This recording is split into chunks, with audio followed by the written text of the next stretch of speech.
성부와 성자와 성령의 이름으로 아멘. 하늘을 우러러 사랑하올 하느님 아버지 뜻 안에서 스승이신 예수님과 도움이신 성령님과 사랑하올 성모님과 성 요셉 아버지와 성 미카엘 대천사와 하늘의 모든 거룩한 천사들과 성인들의 전구를 청하며 기도드립니다. 아버지, 이 마지막 시대 악밖에는 남지 않은 듯하게 보이는 이 마지막에 참 황폐하고도 그리고 아버지 보시기에 역겨운 이 시대에 끝까지 아버지께서 사랑하시는 자녀들을 포기하지 않으시고 끊임없이 인내와 희생과 사랑으로 아버지의 말씀을 통해서 고귀하신 그리고 그 지고하신 아름다우신 아버지의 나라로 초대하여 주고 계시는 사랑에 감사드립니다. 정말 시간이 가면 갈수록 아버지께 속한 소수의 자녀들만이 살아남겠구나 라는 생각을 매일같이 더 많이 하게 됩니다. 안타까운 마음에 저희는 끊임없이 아버지 뜻을 외치고 부르짖고 그리고 소리 높여 목청껏 말하고 있사오나 예수님께서 이사야 예언자를 통해서 말씀하신 바와 같이 나는 헛고생만 하였다.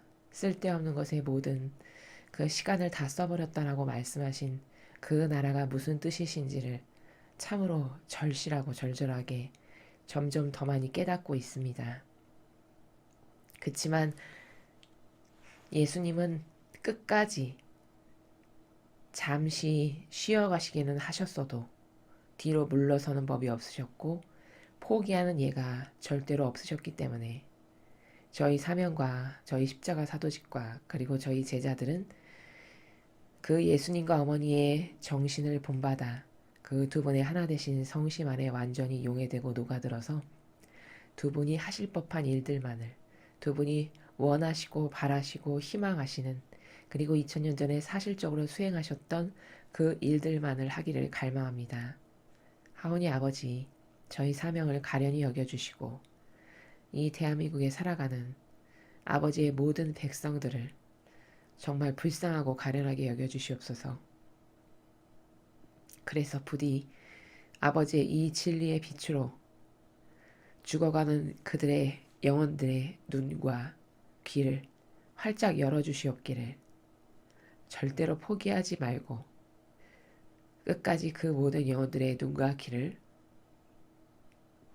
열어주시옵기를 간곡한 갈망으로 청드립니다. 이 모든 기도 우리 주 그리스도를 통하여 비나이다. 아멘. 성부와 성자와 성령의 이름으로 아멘. 안녕하십니까. 하늘의 뜻 선교회 윤피아수녀입니다. 오늘은 부활 8일 축제 금요일이 되었습니다. 오늘도 아버지께서 우리에게 주신 소중한 이 말씀들을 통해서 깨닫고 바라보기를 원하시는 그 아버지의 나라에 대해서 함께 학습해 보도록 하겠습니다. 2020년 4월 17일 부활 8일 축제의 금요일입니다.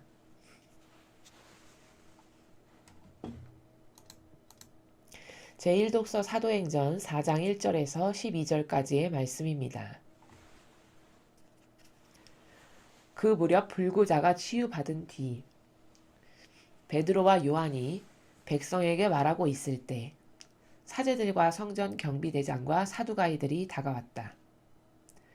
그들은 사도들이 백성을 가르치면서 예수님을 내세워 죽은 이들의 부활을 선포하는 것을 불쾌히 여기고 있었다. 그리하여 그들은 사도들을 붙잡아 이튿날까지 감옥에 가두어뒀다. 이미 저녁 때가 되었기 때문이다. 그런데 사도들의 말을 들은 사람들 가운데 많은 이가 믿게 되어 장정만도 그 수가 5,000명가량이나 되었다. 이튿날 유다 지도자들과 원로들과 율법학자들이 예루살렘에 모였다. 그 자리에는 한나스 대사제와 카야파와 요한과 알렉산드로스와 그 밖에 대사제 감은 사람들도 모두 있었다. 그들은 사도들을 가운데 세워놓고 당신들은 무슨 힘으로 누구의 이름으로 그런 일을 하였소? 하고 물었다. 그때 베드로가 성령으로 가득 차 그들에게 말하였다. 백성의 지도자들과 원로 여러분, 우리가 병든 사람에게 착한 일을 한 사실과 이 사람이 어떻게 구원받았는가 하는 문제로 오늘 신문을 받는 것이라면 여러분 모두와 온 이스라엘 백성은 이것을 알아야 합니다. 나자렛 사람 예수 그리스도의 이름으로 곧 여러분이 십자가에 못 박았지만 하느님께서 죽은 이들 가운데서 다시 일으키신 바로 그분의 이름으로 이 사람이 여러분 앞에 온전한 몸으로 서게 되었습니다. 이 예수님께서는 너희 집 짓는 자들에게 버림을 받았지만 모퉁이의 머릿돌이 되신 분이십니다. 그분 말고는 다른 누구에게도 구원이 없습니다. 사실 사람들에게 주어진 이름 가운데에서 우리가 구원받는 데 필요한 이름은 하늘 아래 이 이름밖에 없습니다. 주님의 말씀입니다. 하느님 감사합니다.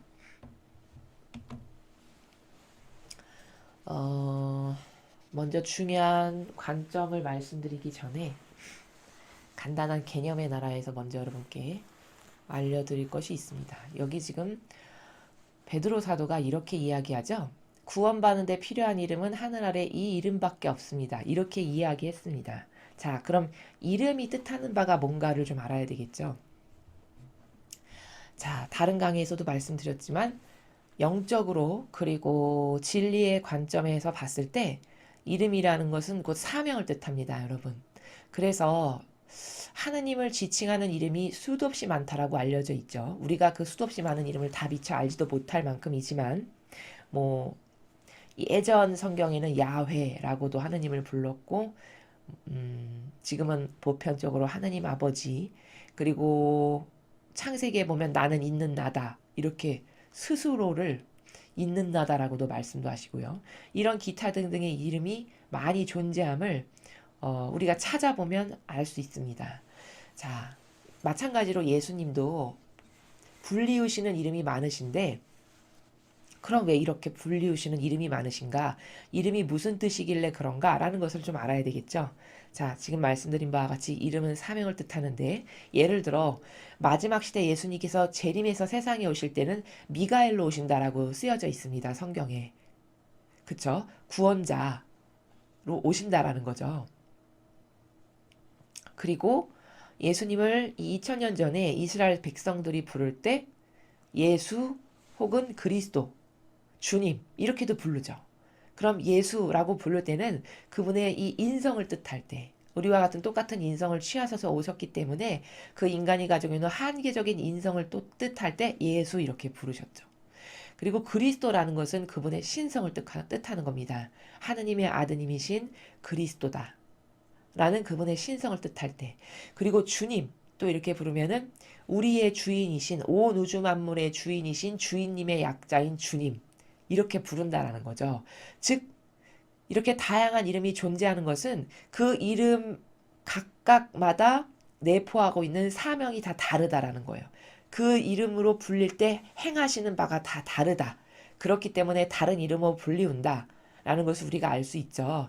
그래서 여기서 베드로가 구원받는 데 필요한 이름은 이 이름밖에 없다라고 하는 것은 온 우주 만물을 통치하고 다스리시고 그리고 만드셨던 그분이신 그리스도 이분밖에는 안 계시다. 그 이름 안에 있는 사명을 구원자라는 사명을 지금 밝혀서 베드로 사도가 만인 앞에서 이야기하고 있는 겁니다.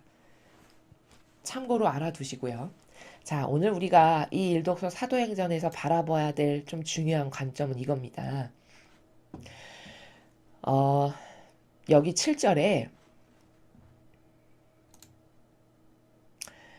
그러니까 지금 이 일은 이거 지금 벌어지고 있는 이 환경적인 요소가 뭐냐면은 베드로 사도가 그 안진뱅이 하나를 고쳐줬죠. 기적사건이 펼쳐진 거죠. 모든 사람 앞에서. 안진뱅이가 벌떡 일어나서 걸어다니게 되었습니다. 자신이 한 것이 아니라 베드로 사도 안에 있는 예수 그리스도의 영께서 그 기적을 일으켜 주신 것이죠. 베드로 사도를 매개체로. 그래서 사람들이 봐서 난리가 난 거예요. 저 우리랑 봤을 때 똑같은 인간인데 어떻게 저런 일을 했지? 저 사람 누구야? 보도 듣도 못한 작자인데 누구냐고 이제 난리가 난 겁니다. 그래서 막 다 소집해가지고 그 소문이 엄청 빨리 퍼져나가가지고 한나스 대사제 카야파와 요한과 알렉산드로스와 그 밖에 대사제 온갖 유명하고 이름 높고 권한과 권위를 직함을 갖고 있는 사람들은 다 모인 거예요. 쉽게 말하면 이 시대에 내노라 하느님의 일꾼으로서 내노라 하는 유명 인사 높은 직함과 권한과 권위가 있는 이런 사람들은 지금 다 모여 있는 겁니다. 다 모여왔어. 이게 무슨 난리냐 해서요. 근데 그들이 베드로 사도에게 묻는 질문을 여러분 잘 보십시오. 사도들을 이렇게 기적사건을 일으켰다라고 해서 데리고 와가지고 하는 질문이 당신들은 무슨 힘으로 누구의 이름으로 그런 일을 하였어? 이렇게 묻고 있습니다. 자, 여러분 이 바리사와 율법학자와 대사제와 카야파 기타 등등 이 온갖 모든 권한과 명예와 직함과 직분은 다 갖고 있는 이 대단하신 분들. 자, 이분들이 지금 질문을 하는데 사도들에게 무슨 힘으로 누구의 이름으로 그런 일을 하였나라고 질문을 하고 있어요.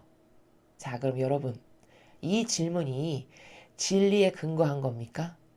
즉 성경에 하느님 아버지의 뜻에 근거해서 물어본 겁니까? 아니면 어떤 기준으로 이런 질문을 한 건가요? 이들이. 이건 진리의 영, 즉 하느님 아버지의 뜻, 그분의 가르침과 정신과 모범과 카리스마, 그 정신세계에서 한 질문이 아니죠.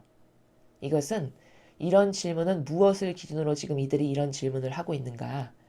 이들이 만들어 놓은 제도와 전통이라는 게 이 시대에 있었죠.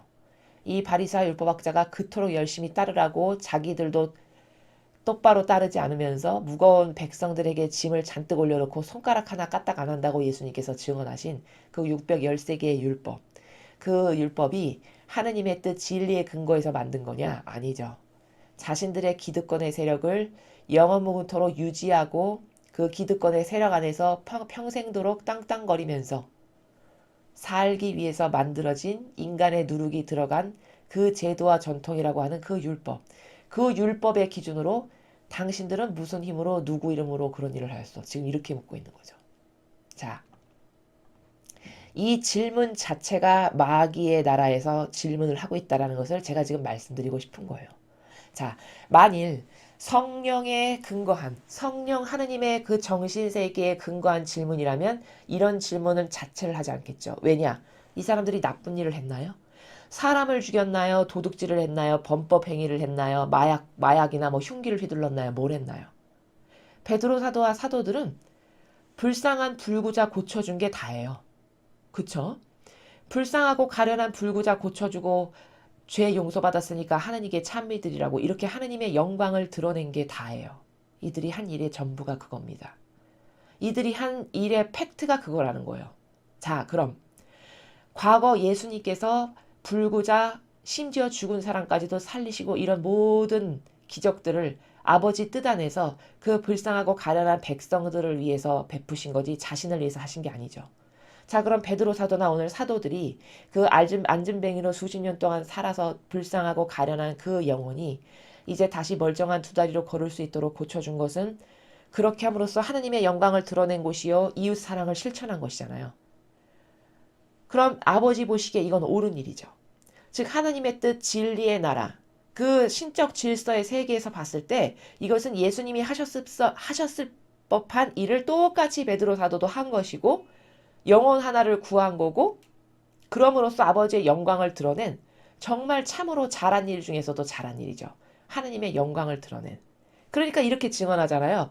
병든 사람에게 착한 일을 한 사실이라고 이렇게 당당하게 이야기하고 있어요. 자, 이게 성경 어디에 근거해서 무슨 법칙에 입각해서 왜 잘못됐느냐를 말해야 되겠죠. 만약에 그것을 따진다면. 그렇죠. 그래야 논리적이고 프로세스적이고 과학적인 거예요. 지성적인 것이고. 그런데 이 바리사의 율법학자와 이 원로들과 이 대단하신 분들의 질문은 무슨 힘으로 누구 이름으로 그런 일을 했냐고 물어봐요. 그럼 여러분, 이게 하느님의 영광을 드러낸 거요, 영혼을 살리는 것인데 왜 누구 힘으로 무슨 힘으로 너는 그런 일을 왜 했냐고 물어보는 게 이게 타당합니까? 타당하지 않습니까? 당연히 타당하지 않죠. 오히려 이것은 저 영혼 안에 기승하는 마귀가 지금 나를 공격하고 있구나 라고 받아들여야 타당한 거예요. 왜? 베드로 사도는 예수님이 하셨던 것과 똑같은 일을 했기 때문에 그것은 하느님 보시기에 지극히 옳고 하느님의 뜻을 수행한 거예요. 그 하느님의 일을 수행한 사람에게 감히 그것이 잘못됐다라고 지금 따지는 세계에서 7절에서 말함을 우리가 발견할 수 있죠. 그럼 이렇게 따져 묻는 사람은 무슨 근거로 따져 묻느냐는 거죠. 무슨 근거로 따져 묻고 있죠? 이들이 지금 자기들이 만든 그 법이라고 하는 그 제도라고 하는 그것을 목숨처럼 떠받들어서 이걸 안 지키면 국민들에게도 뭔가 뭐 세금을 먹이고 뭔가 위해를 가하는 뭔가 안 좋은 것을 가하는 이런 법제화시킨 자기네의 제도와 전통 이걸로 지금 이런 질문을 하고 있죠. 그러니 이것은 하느님의 뜻이 아닌 인간의 뜻이 조작하여 만든 제도와 전통이 왜 마귀인가를 지금 모든 이 앞에서 사실은 드러내는 순간이에요. 이들은 모르겠지만. 그렇죠.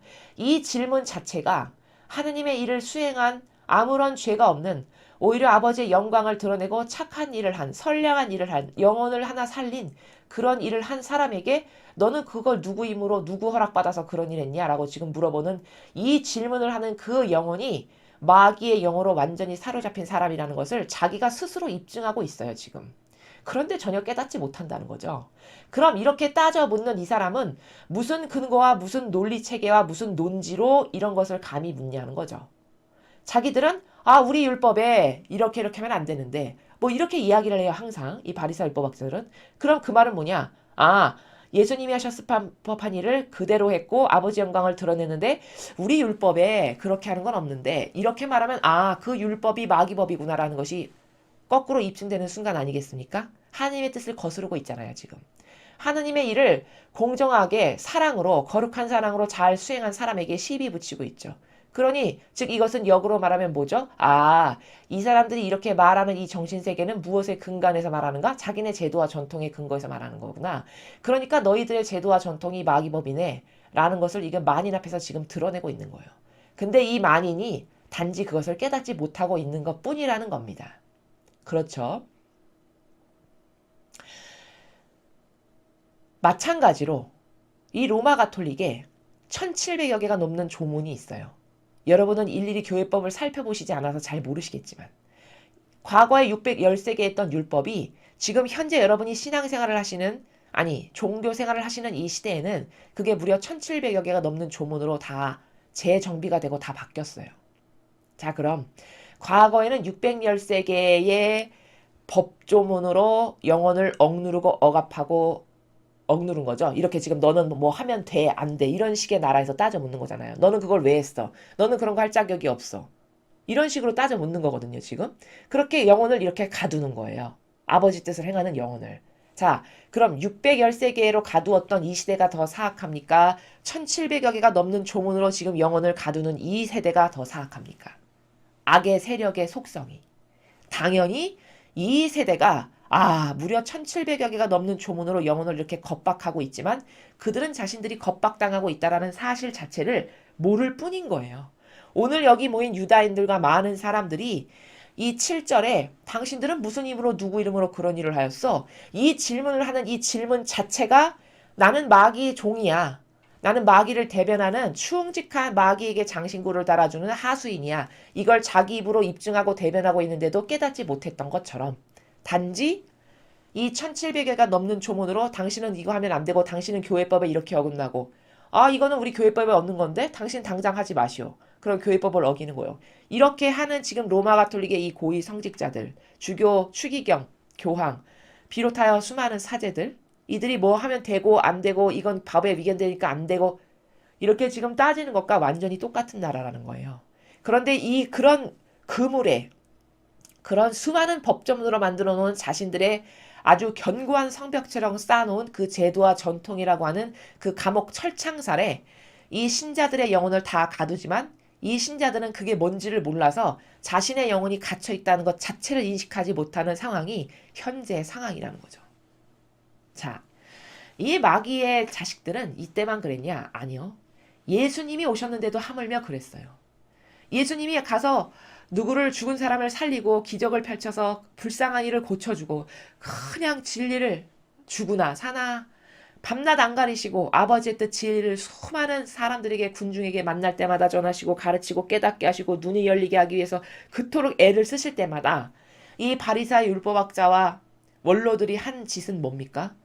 당신 무슨 힘으로 누구 허락받아서 그거 하는 거냐고 사사건건 따지는 게 그들이 한 일이었어요. 그렇죠. 그럼 감히 그건 뭐 한 거냐? 하느님의 뜻을 의해서 이 지상에 오신 그리스도에게 앞길을 가로막은 무시무시한 짓을 한 거예요. 아버지의 뜻을 가로막은. 자신들이 그렇게 무시무시한 짓을 하고 있다는 것을 그들은 절대로 깨닫지 못한다는 거예요. 왜? 눈과 귀가 악으로 완전히 가려져서 분별 자체에 영이 없고요. 무엇이 옳고 그른지를 깨닫지를 못할 만큼 완전히 사고방식과 정신이 마귀화되었기 때문에 그토록 자신들이 열망하고 갈망했던 신의 아들이신 그리스도가 구원자이신 구세주 메시아가 이 세상에 오셨지만 그분이 하시는 일을 사사건건 트집 잡고 꼬투리 잡아서 아버지 뜻을 가로막았을 뿐만 아니라 마침내는 죽여버렸죠. 이런 엄청난 짓을 한 게 자신들이라는 사실을 그 당시에 그들은 깨닫지 못했다라는 겁니다. 마찬가지로 지금도 만일 진리를 전하는 거고 하나님의 뜻을 행하는 건데 로마 가톨릭이 당신들 이거 왜 하냐? 누구 허락받아서 이렇게 하는 거냐? 라고 똑같이 따져 묻는다면 그들이 스스로 마귀임을 자신들이 입증하고 반증하고 있는 거지만 자신들은 절대 깨닫지 못한다는 거예요. 더불어 신자들도 그들이 사실은 마귀적 집단인데 악의 하수인이고 악의 집단인데 그들이 하느님의 천사 집단으로 착각하는 건 왜 그럴까요? 수천 년 동안 그들이 만든 그 제도와 전통 안에 갇혀서 살아가지고 그게 지극히 당연한 당연지사로 받아들여서 너무 익숙한 거죠. 그 정서와 사고방식의 나라가. 그래서 이제는 어느 정도로 지성이 힘을 못 쓰고 맥을 추지 못하고 다 흐물흐물 없어진 로봇가 되었냐면 저게 옳은가 그른가를 따져봐야 되겠다라는 생각조차가 들지 않을 만큼 지성이 힘을 못 쓰는 시대가 이 시대가 되었어요. 그래서 그 영혼들이 가련하고 불쌍한 거예요. 제가 서두에 아버지께 기도를 드릴 때 많이 울컥했던 것은 그렇게 깨닫지 못해서 억울하게 죽어가는 수많은 영혼들이 너무 그들의 운명이 가련하고 기가 막히기 때문인 겁니다. 만일 그 모든 이 마귀의 프레임에 철저히 갇혀서 그게 진짜 진실이 아니고 사실이 아닌데 하느님의 뜻인 진실과 사실과 팩트가 아닌데 거기에 완전히 속아서 그 모든 영혼들이 지옥으로 가게 될 게 분명한 사실인데 회개하지 않고 마침내 뉘우치지 않고 돌아서지 않으면 반드시 지옥 갈 수밖에 없는데 그게 성경의 진실인데 만약에 그렇게 지옥에 후루룩 떨어져서 다 죽어가는 죽어가는 영혼들이 여러분의 친자식이라고 생각해 보십시오.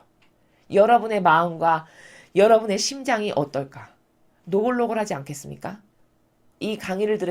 저희 강의를 들으시는 부모님들이 계시면은 만약에 여러분의 친자식이 그렇게 어떤 악의 세력에 속아서 철저하게 철두철미하게 속아서 아무리 말해도 부모 말은 안 듣고 아무리 그게 아니고 진실은 이거라고 수천 번을 못 참고 소리 높여 떠들어도 그것은 생전가야 아무리 말해도 쳐다도 안 보고 뭔 이상한 소리야 이러면서 자기가 익숙한 그 기호와 경향대로 여태까지 믿고 살아왔던 것을 끝끝내 고집히 우겨가며 그것을 따라가서 지옥 가는 것을 여러분이 훤히 바라보는 입장이라고 생각하시면 여러분의 그 마음이 어떠실지를 생각해 보시라는 거예요.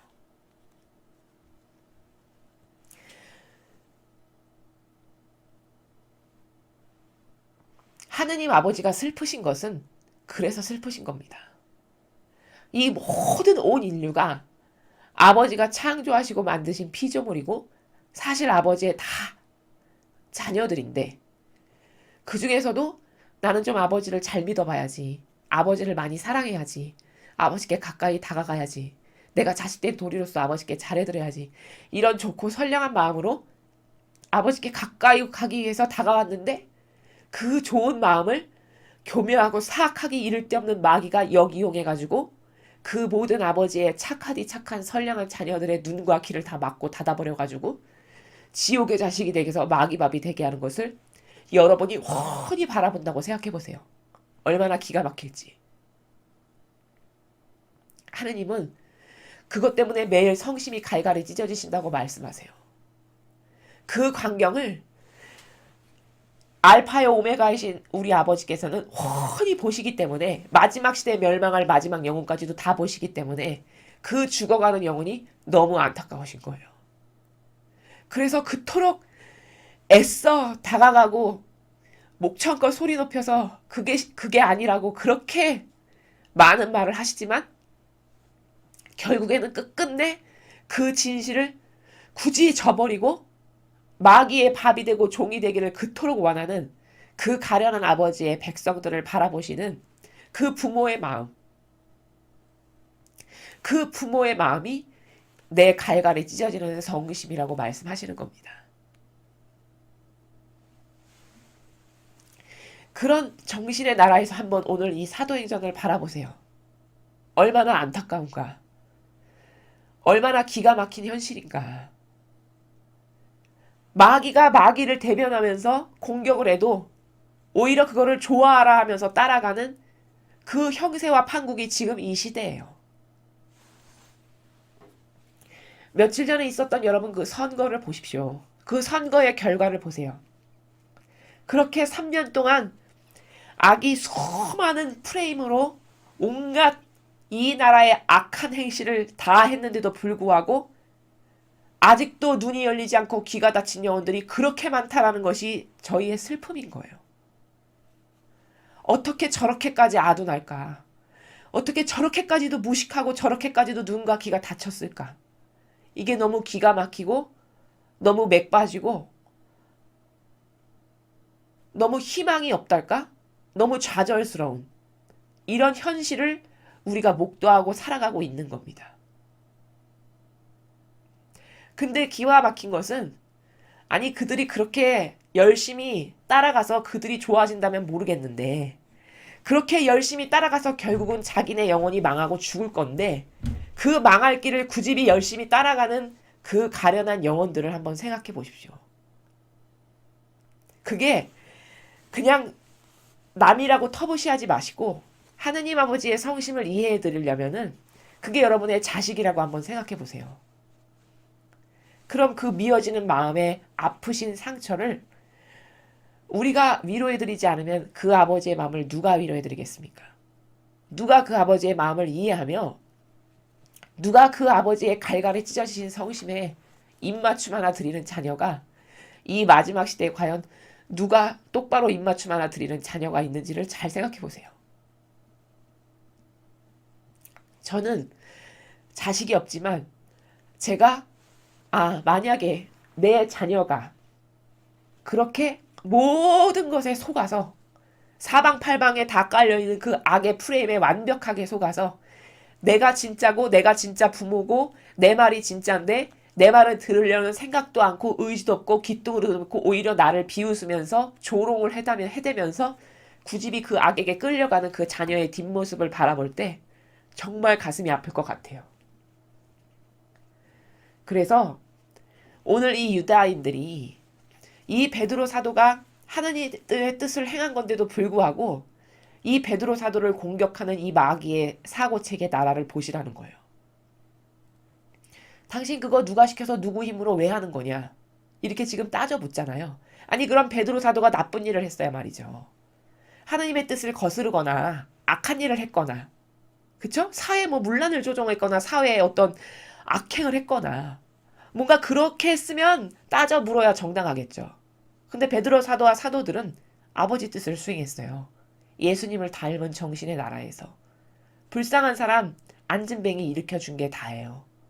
그럼 그 영혼에게는 영혼에게 새 빛을 하나 준 거고 새로운 희망을 안겨준 거며 아버지께는 아버지의 자녀 하나를 살린 엄청난 기쁨을 선물로 드린 거고 아버지의 영광을 세상에 드러나게 한 거예요. 이게 하느님의 일을 수행한 게 아니고 뭡니까? 근데 그런 하느님을 일을 수행한 자에게 그런 아버지의 충직한 일꾼에게 오히려 저게 하느님의 영광을 가로막는 마귀 새끼라고 지금 모함하면서 죽여버리려고 하는 이 사악한 그물을 다름 아닌 누가 짜냐? 나는 교회에 충직한 일꾼이라고 온 바리새와 율법학자와 원로들과 가야파네 대사제네 이런 수많은 권한과 직함, 그거 다 누가 주신 겁니까? 아버지가 주신 거잖아요. 아버지 일 똑바로 잘하라고.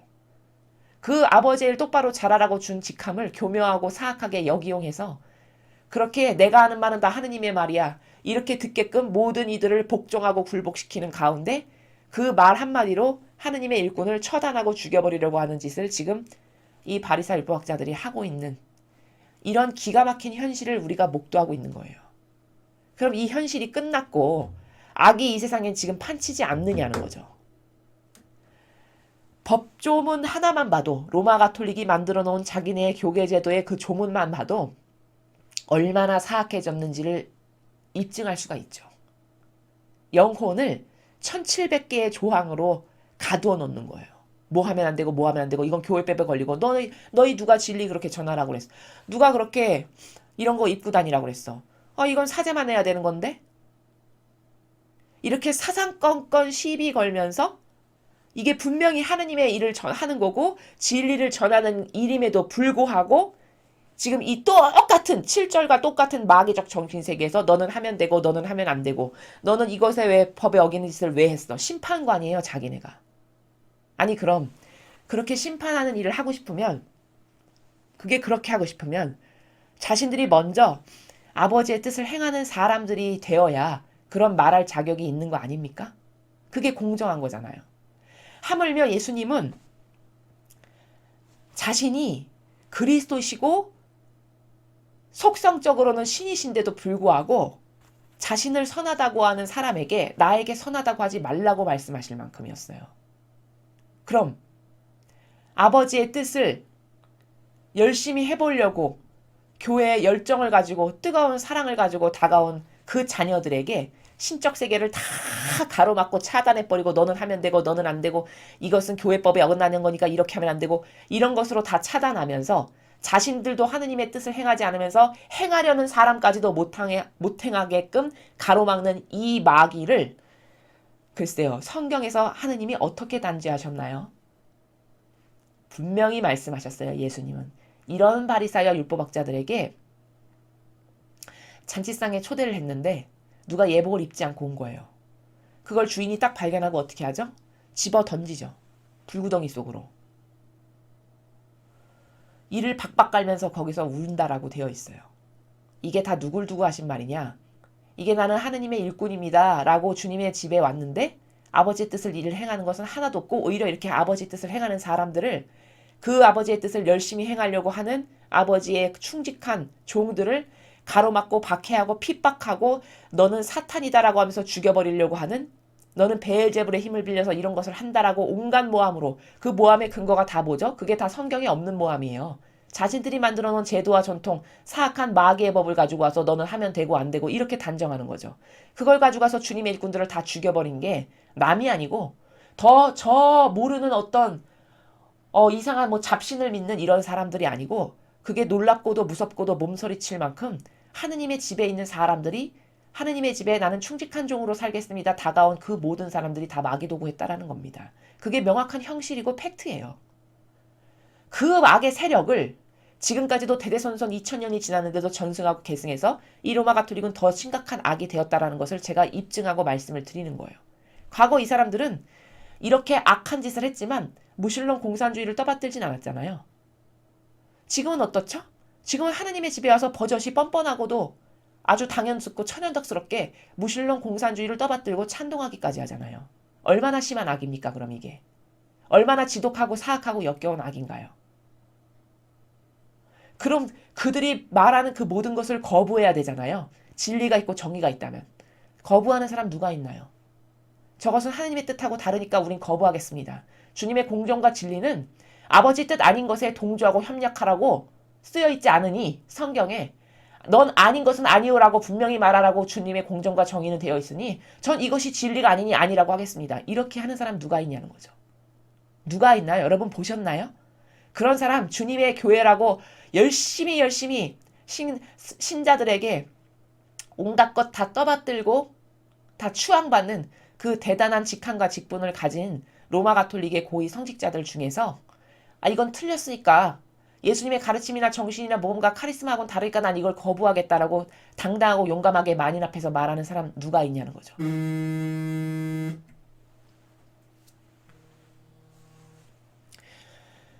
만약에 단 한 명도 그런 사람이 없다면은 그 현실 자체가 슬픈 거예요. 이 교회는 이제 공정과 정의는 죽었구나. 하느님의 올바른 일꾼은 없구나. 그게 답이라는 거죠. 그래서 오늘 우리는 이 사도행전의 이 사건을 통해서 무슨 근거로 따져 묻는가냐고 오히려 역으로 반문해야 돼요. 여러분이 선의 세력이시고 여러분이 하나님의 뜻 진리만을 따르기를 원하는 올바른 분들이시라면, 베드로 사도의 입장이시라면, 누군가가 여러분이 아버지 뜻을 행하려고 하고 아닌 것을 아니라고 하는데 이런 7절과 같은 나라에서 마귀적 제도와 전통을 가지고 끌어와가지고 여러분에게 박해를 하고 공격을 한다. 그럼 여러분은 그때 어떻게 하셔야 되냐? 당신이 지금 그렇게 나에게 묻는 그 근거는 성경 어디에 나와 있는 근거로 나에게 묻는 거냐라고 역으로 물어보셔야 돼요. 역으로 질문하십시오. 당신이 지금 나한테 이건 하면 안 된다, 이건 하면 안 된다, 너는 이건 자격이 안 된다 이렇게 이야기하는데, 내가 보기에는, 내가 배운 진리는, 내가 보고 듣고 깨달아서 발견한 진리 성경에는 예수님의 정신과 가르침과 모험과 카리스마에는 당신이 말하는 그런 세계가 하나도 없던데 당신은 무엇에 근거해서 오히려 나에게 그렇게 따져 묻느냐고 아주 정중하게 물어보셔야 돼요. 그게 주님의 공정과 정의에서 아니요를 아니요라고 할 수 있는 그런 정신이라는 겁니다. 여러분, 인간은 되게 똑똑한 것 같잖아요. 엄청난 착각이라는 거예요. 정말 엄청난 착각입니다. 정말 큰 착각이에요. 나는 정말 주님의 진리 앞에 무지하고 무식하고 아무것도 모르는 무지랭입니다. 이게 정직한 자가 하는 말이에요. 진리를 배우면 배울수록 나는 진짜 무식하고 하느님 앞에 아무것도 아닌 먼지와 점에 불과한 존재구나. 나는 이렇게 거룩하고 완벽하고 아름다운 진리를 하나도 모르고 살았으니, 그리고 무엇이 옳다 그르다라고 말하는 내 논지의 주장의 나라는 순전히 진리도 아니고 성경에도 나오지 않는 근거 없는 내 주장, 내 뜻, 내 선, 내 의지, 내가 한평생 맞다라고 생각해서 여기다 갖다 놓은 수많은 잡스러운 쓰레기들, 이런 기준과 근거로 무엇이 옳다 그르다 잘못됐다 잘됐다 이렇게 말하는 나라에서 한평생 산 거예요, 우리가. 주님의 진리를 만나기 전까지. 그러니 아주 냉정하게 말하면 우리도 주님의 진리를 만나지 못했잖아요. 그럼 이 유다인들과 다를 바가 없습니다. 똑같은 불구자에 불과해요. 그것을 정직하게 인식하고 이제 진리를 발견하고 만나고 깨달았다면 이제 달라져야 된다는 거죠. 과거의 나를 인정하시면 안 돼요. 과거의 나의 잘못된 사고방식을 받아들이지 마십시오. 그것을 인정하지 마시고 끊임없이 버리기만 하셔야 돼요. 이거 성경에 나오는 건가? 아니구나. 또 버리고. 내가 무엇을 주장하려고 했다가도 가만히 곰곰이 생각해보고 한번 잠시 생각해보고 이거 예수님이나 성모님의 정신세계에 있는 건가? 없네. 이거 내 뜻이구나. 내 의지구나. 내 선이네. 또 버리고. 이것을 반복하실 때만이 여러분에게 진짜 참된 희망이 있고 여러분이 비전 있는 사람이 되실 수 있고, 그런 여러분을 하느님은 그래 너 옳다 해서 그때서야 축복을 부어주실 수가 있어요. 그래서 인간은 똑똑하다고 착각하면서 살지만 이렇게 마귀를 자기가 대변하면서 한평생 마귀도구하다 살다가 죽는다는 것을 누가 깨닫게 해줘도 구집이 도망갈 만큼 이 정도로 어리석고 아둔하고 무식하고 저급하고 역겹게 이를 데 없는 게 인간이라는 이 속성의 수준이라는 것을 명심하셔야 돼요. 차라리 개는요, 속성 좋고 충직한 개 있잖아요. 그런 개를 기르면요, 그 개는 반향을 정말 사람보다 1000배, 억만 배 낮게 잘해요. 주인 절대 배신하지 않아요. 인간은 배신 하나야 하나요. 여기 이스라엘 백성들이 예수님을 배신하는 걸 보십시오. 얼마나 순식간에 배신하나. 그렇게 팔막까지 흔들면서 호산나 호산나 난리 폈던 그 사람들이 죽여버리라고, 저 바라바는 풀어주고 죽여버리라고 얼마나 외쳐댔습니까? 얼마나 변덕스러운 건가요, 그게? 자기 주인도 못 알아보는 그런 주제에, 그런 꼬라지에 무엇이 옳다 그러다라고 말하면 하느님이 반감 안 가지실까요? 차라리 진짜 개가 나아요. 속성 좋고 충직하고 영리한 강아지는요. 주인이 똑바로만 훈련하고 조련하면 한평생 주인 배신하지 않습니다. 그리고 짖어야 될 때 짖고 조용히 해야 할 때 조용히 하고 앉으라고 할 때 앉는 순종 자체예요. 사람에게 그런 순종이 있나요? 그런 순종 없죠. 자기 멋대로 살지. 경계 다 허물고. 걔는 경계 허물지 않아요. 가르치면 가르치는 대로 딱 경계 있게 행동하고 무엇을 하지 말라 그러면 하지 않고 해야 될 때 할 줄 알고 주인 한평생 복종할 줄 알고 개의 속성이 훨씬 낫잖아요. 우리는 심각하게 변질된 게 나는 개만도 못한 존재이구나 그 정도로 변질됐구나를 진실되게 정직하게 인정할 줄 알아야 돼요. 그리고 이제 달라져야 된다는 거죠. 이렇게 한평생 내가 믿고 따르는 게 근거도 없는 어떤 인간이 만들어 놓은 제도와 전통에 속해서 나는 그게 마귀가 만들어 놓은 제도와 전통인데 그런 줄도 모르고 한평생 거기에 동조하다가 허무하게 죽어버려서 지옥 갈 것인가. 아니면 남은 생만이라도 나의 남은 목숨이 붙어있는 이 현실의 생활에서 나 달라져야 되겠다. 나 이렇게 사는 게 마음에 안 들어 내 자신이. 내가 왜 한평생 이런 역겨운 마귀에게 동조하고 협력하다 죽어야 돼 억울하게? 이런 어떤 정의감이 물씬 솟아오르신다면은 그 정의감을 더 살리시고 그 올바른 정신과 정직으로 여러분의 사고방식과 정신세계를 매일같이 타파하는 것을 열심히 하셔야 돼요. 그런 자들에게 아버지는 그런 영혼들을 그래 너 옳다. 너 바르다. 그래 너 내 앞에 정직하다. 해서 그런 영혼들이 더 잘 깨달을 수 있도록 그렇게 올바른 정신이 됐을 때 은총을 더 부어주신다는 게 사실이라는 겁니다.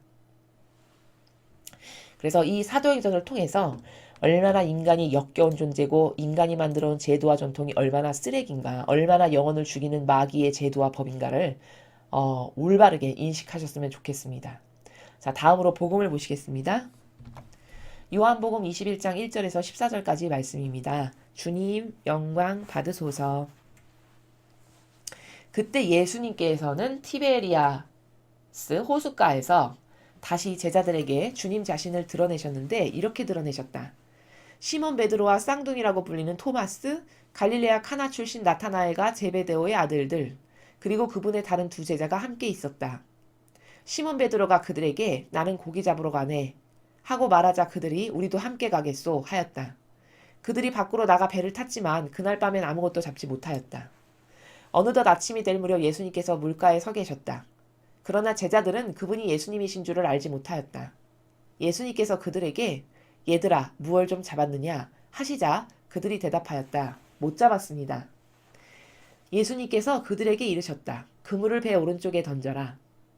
그러면 고기가 잡힐 것이다. 그래서 제자들이 그물을 던졌더니 고기가 너무 많이 걸려 그물을 끌어올릴 수가 없었다. 예수님께서 사랑하신 그 제자가 베드로에게 주님이십니다 하고 말하였다. 주님이시라는 말을 듣자 옷을 벗고 있던 베드로는 겉옷을 두르고 호수로 뛰어들었다. 다른 제자들은 그 작은 배로 고기가 든 그물을 끌고 왔다. 그들은 뭇에서 100m쯤밖에 떨어져 있지 않았던 것이다. 그들이 뭇에 내려서 보니 숯불이 있고 그 위에 물고기가 놓여있고 빵도 있었다. 예수님께서 그들에게 말씀하셨다. 방금 잡은 고기를 몇 마리 가져오너라. 그러자 시몬 베드로가 배에 올라 그물을 뭇으로 끌어올렸다. 그 안에는 큰 고기가 153마리나 가득 들어 있었다. 고기가 그토록 많은데도 그물이 찢어지지 않았다. 예수님께서 그들에게 와서 아침을 먹어라 하고 말씀하셨다. 제자들 가운데는 누구십니까? 하고 감히 묻는 사람이 없었다. 그분이 주님이시라는 것을 알고 있었기 때문이다. 예수님께서는 다가가셔서 빵을 들어 그들에게 주시고 고기도 그렇게 주셨다.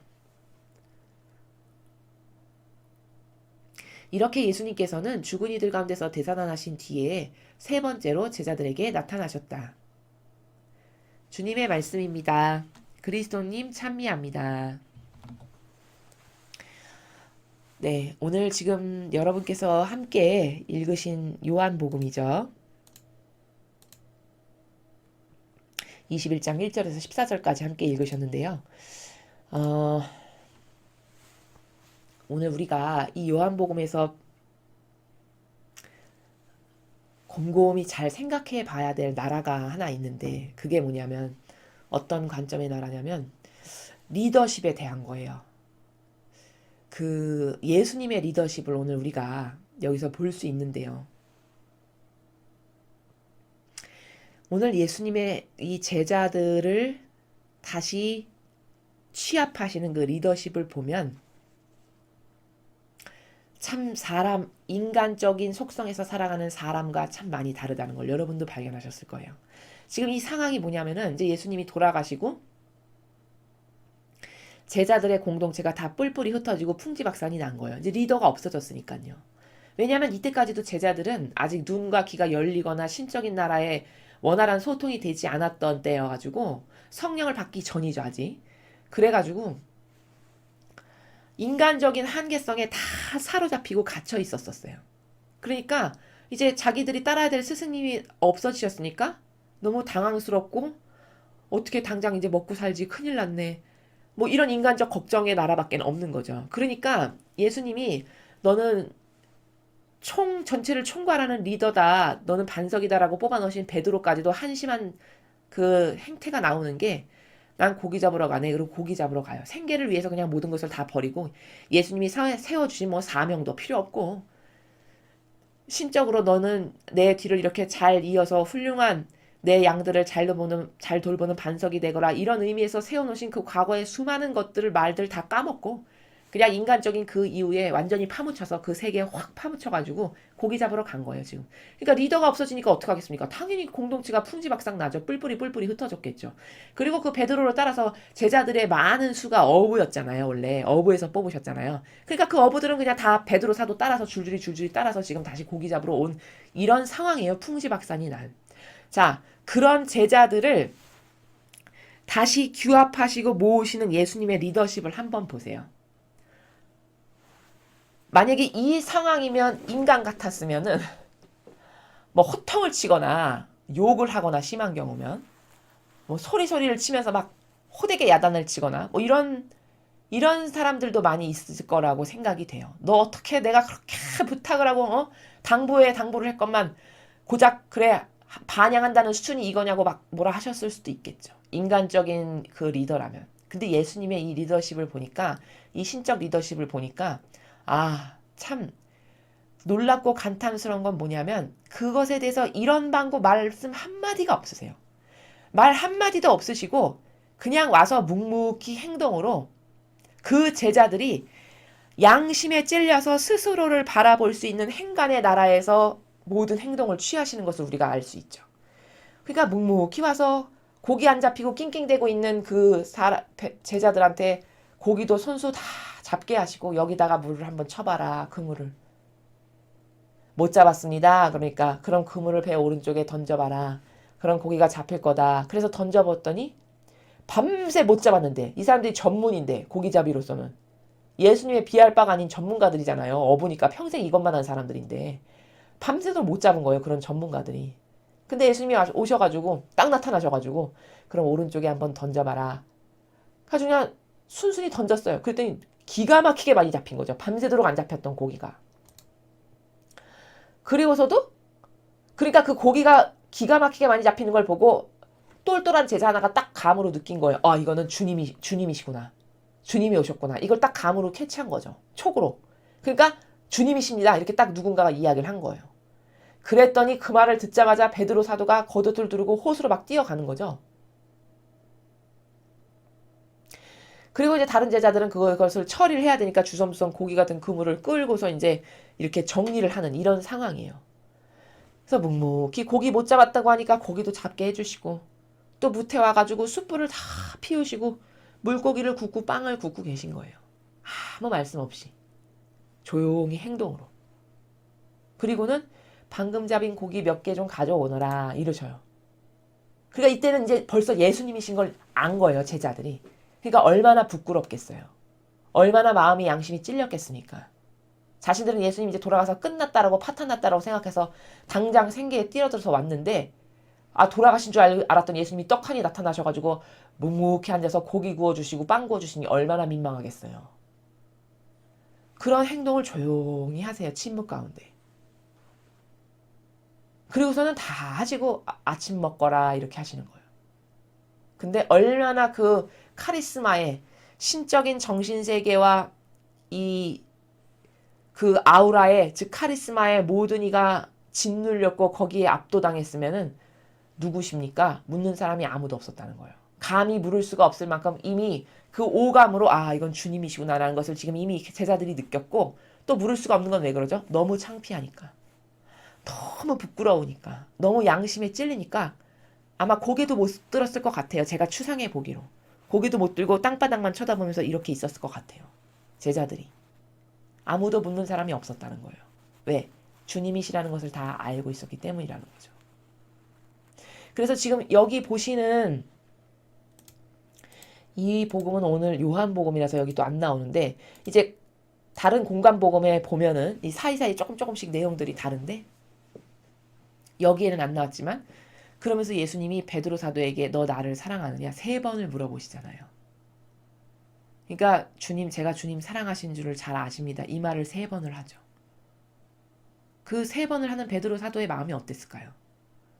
참 부끄럽기 이를 데 없지 않았을까요?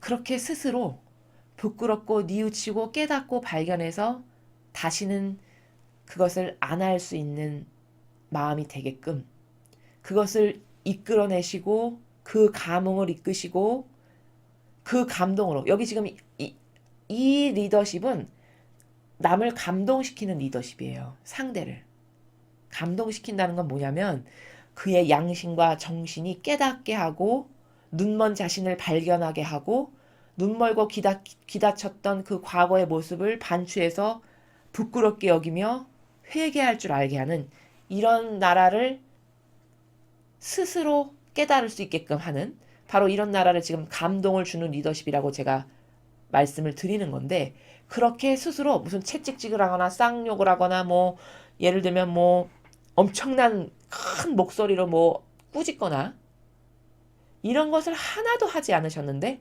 알아서 스스로 회개하고 뉘우쳐서 반성하는 마음이 너무 뼈에 사무쳐서 다시는 그러지 말아야지, 이렇게 스스로 갈 길을 똑바로 들어서게 하는 이런 리더십의 나라를 오늘 예수님께서 제자들을 대하시는 요 지금 간단한 장면이지만 이 장면을 통해서 우리가 얼마든지 추상과 직관을 할 수가 있죠. 자, 그럼 요것도 잘못 마귀가 이용하면, 그럼 이거 봐, 리더십은 이렇게 부드럽고 차분하고 조용조용하고 사랑 가득한 게 리더십이지, 또 요렇게 이용해 먹을 걸 제가 너무 잘 알아요. 그건 예수님이 어떤 분이신지를 잘 몰라서예요. 자, 예수님은 알파요 오메가를 동시에 갖고 계신 분이에요. 사람하고 완전 달라요. 사람은 한 속성만 갖고 있죠. 누가 부드러운 걸 좋아한다, 유려한 걸. 그럼 부드러운 거, 유려한 것밖에 없어요, 그 사람에게는. 누가 정의가 강하고 바른 말을 잘하고 세다, 그럼 그 사람에게는 정의밖에 없어요. 근데 이렇게 한 가지씩만 갖고 있잖아요, 사람은. 이러면 불구자가 된다는 거예요. 신적인 나라에서 봤을 때는 정의와 자비가 조화롭게 균형을 딱 균등하게 이루고 있어야 거기에 부작용이 없고요, 오류가 없고, 드디어 그런 정신세계가 갖춰졌을 때 하느님 아버지의 뜻 진리 가운데에서 올바르게 무엇을 분별하고 판단할 수 있고 말할 수 있는 세계가 그때서야 됩니다. 예수님은 그것의 원천이고 모범으로서 알파요 오메가를 2개를 다 갖고 계셨던 분이에요. 그래서 오늘은 이렇게 부드럽게 스스로 참회하고 뉘우칠 수 있는 나라의 행간에서 리더십을 보이시잖아요. 근데 어떨 때는 다른 때는 또 어떠셨죠? 베드로 사도에게 사탄아 물러가라, 이 마귀야 물러가라, 이런 말씀을 대놓고 하실 만큼이에요. 그 제자들도 다 있는데, 너는 너는 하느님의 일은 생각하지 않고 사람의 일만 생각하는구나, 이 사탄아라고 이야기를 하신다고요. 엄청난 쇼킹이겠죠, 그 제자의 입장에서는. 엄청난 충격이죠. 맨날 모시던 스승님이 야 이 사탄아 이렇게 이야기한다고 생각해 보십시오. 얼마나 그게 강한 충격으로 다가올지. 그런 리더십도 동시에 가지고 계셨다라는 거예요.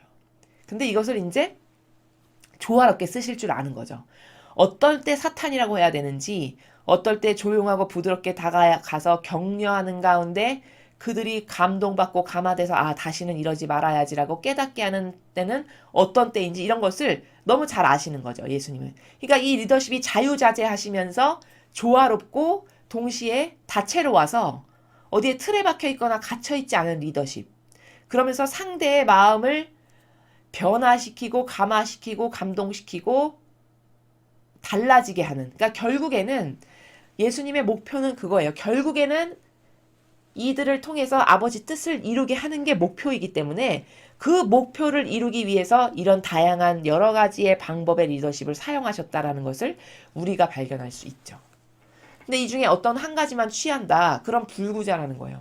정의만 갖고 있다. 이것도 불구자예요. 누가 정의만 갖고 있고 된다 안 된다라는 말만 맨날 강력하게 한다고 생각해 보십시오. 이 사람을 누가 믿고 따르며 좋아하겠습니까? 리더로서. 그렇죠. 그러니까 이런 사람에겐 반드시 동등한 크기만큼 사랑이 동반돼서 자신이 아닌 것을 아니라고 강력하게 말하는 만큼 사랑도 그만큼 많이 주는, 자신을 따르는 후아의 사람들에게 사랑도 그만큼 많이 주는, 이게 반드시 동반이 돼야 돼요. 그래야 거기에는 부작용이 없고 이 사람을 리더로서 이 사람들이 잘 따르게 된다는 거예요. 수하의 사람들이. 반대로 누가 부드럽고 착해 보이고 이런 것만 좋아하는 이런 리더십밖에 없다. 이건 마귀 밥되기 일수입니다. 이건 마귀 밥되기 100%예요. 100%. 왜냐? 이 부드러움의 약점이 뭐냐면 누가 좋은 말로 다가오면 경계를 다 허문다는 거예요. 경계를 다 허물고 다 받아들이고 다 수용한다는 거예요. 이러면 마귀밥 될까요? 안 될까요? 이건 마귀밥이에요. 100%. 예수님은 경계가 칼날같이 예리하셨어요.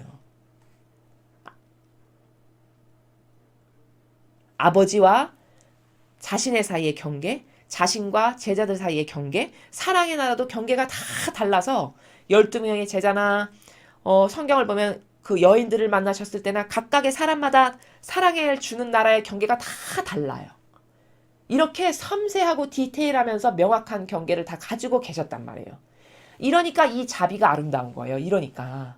따를 원칙과 기준이 있는 가운데 주기 때문에 아름다운 거거든요.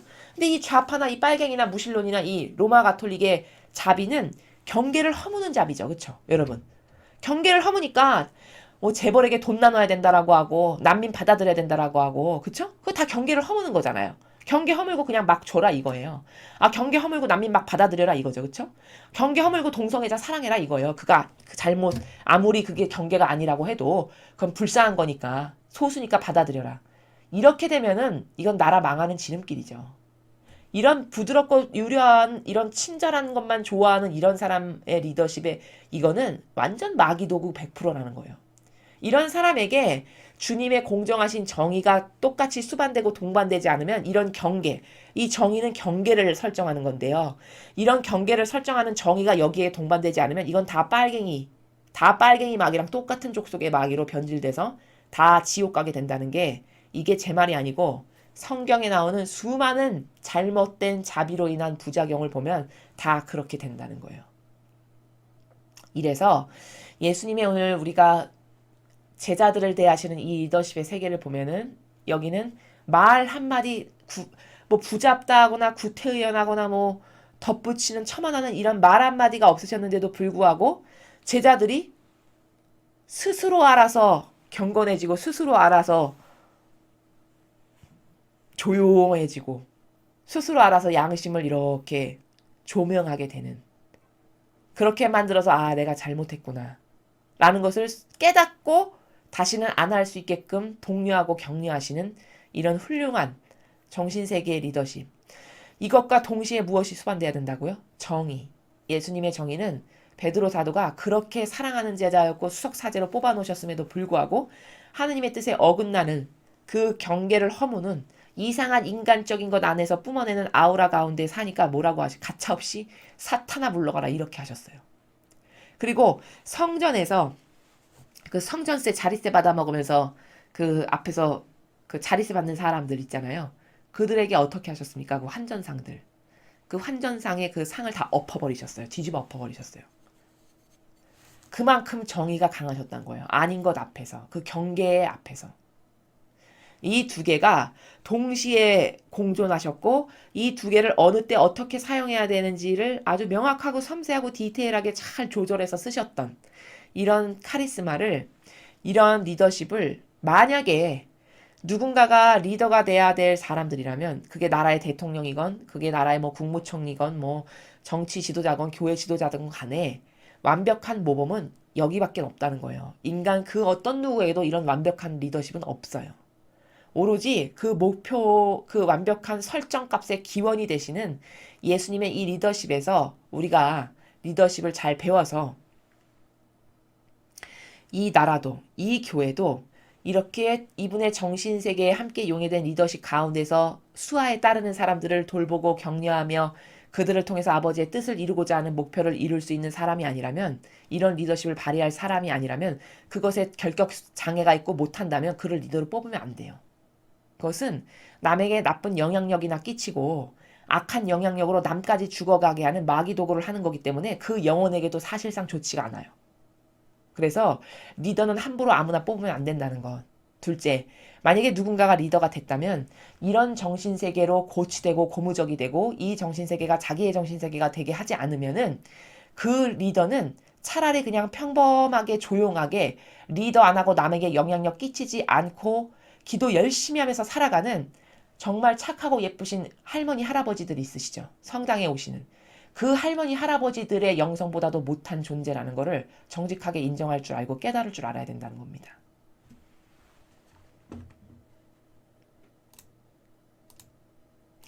오늘 우리는 일독서 사도행전에서 그 율법학자나 바리사이와 그 수많은 뭐 가야파 대사제 온통 높은 직함과 권한을 가지고 있는 그들이 베드로 사도를 공격하는 나라를 보니까 그게 신적 질서도 아니고 진리도 아니고 아버지의 뜻도 아닌 자기들이 만들어 놓은 제도와 전통의 기준에 근거해서 너는 잘못됐어, 틀렸어, 너는 뭐가 옳고 그리고 너는 하면 안 되고 이렇게 말하는 나라를 봤어요. 그건 뭐냐? 아버지 뜻을 행하는 사람에게 나는 마귀예요. 이렇게 스스로 자기 자신이 마귀에게 속한 사람이라는 것을 드러내는 표징밖에는 안 된다는 사실을 모른다는 거죠. 그럼 그 일이 이 2000년 전에만 있었느냐? 지금은 오히려 그 마귀보다 이 당시에 이렇게 마귀 도구하던 바리새인의 율법학자들보다 더 사악해졌다라고 제가 주장하는 것이 입증을 하는 것이 왜냐? 이들은 그래도 공산당, 공산주의 편을 들진 않았잖아요. 공산당을 가르치진 않았잖아요. 주님의 거룩한 재단에서. 근데 지금은 어떻죠? 공산주의를 선동하고 가르칠 만큼이에요. 이게 완전히 악의 도구로 변질된 거라는 것을 입증하고 있다는 겁니다. 그리고 복음에서도 예수님의 리더십이 이 우리나라에 많은 리더들이 있는데 그 리더들의 리더십과 얼마나 다른가라는 것을 봐야 된다는 거죠. 특히 교회의 리더. 교회의 리더는 예수님의 이런 남을 감동시켜서 깨닫게 해서 변화시키는 스스로가 발견해서 교화되게끔 하는 이런 리더십 플러스 공정과 정의가 얼마나 투철하셨냐면 자신이 수하에서 기르시고 양육하시고 수석이라고 뽑아놓은 그 제자에게도 아닌 것이 있을 때 이 사탄아 물러가라. 베드로 사도에게 이 걸 한 번만 하신 게 아니에요, 여러분. 성경에는 몇 번 나오는지 제가 정확히 모르겠는데 그리스도의 시라는 책을 보면 무려 베드로 사도는 예수님께 훈련받으면서 그런 사탄아 물러가나 이 마귀야 물러가라라는 이 말을 3번인가 4번을 들어요. 그런 강한 훈련을 받는다고요. 그게 뭘까? 그 경계를 허무는 교묘하고 유려한 마귀에 베드로 사도가 빠질까봐 그것을 질책하시는 거예요. 그 인간적이라고 하는 그 누룩에 빠져서 아버지의 일을 게을리 할까봐, 망각할까봐, 그 경계를 허물까봐 그것을 강하게 질책하시는 그 나라의 리더십을 또한 볼 수 있어요. 이게 조화롭게 조화를 이루지 않으면은 그런 리더는 이런 예수님이 보여주신 솔선수범에서 보여주신 이 모범의 리더십과는 완전 다른 거다. 그건 인간적 누룩이 언제든지 끼어들기 마련이고 그 부족함은 항상 문제를 일으키기 마련이다. 라는 것을 우리가 오늘 아버지가 가르쳐 주신 이 진리를 마음속 깊이 깨닫고 이 오늘 주신 말씀을 잘 스스로 여러분이 혼자 기도하실 때 반추해 보세요. 추상과 직관을 통해서 반추해 보시면서 아, 나는 이런 정신세계와 어디가 어떻게 다르지? 난 어떻게 달라져야 될까? 이런 것을 스스로의 그 마음에 그리고 사고방식 안에 뼈와 골수에 이렇게 새기시는 그런 하루가 되셨으면 좋겠습니다. 이상으로 2020년 4월 17일 부활 8일 축제 금요일 복음 해설을 마치겠습니다. 감사합니다.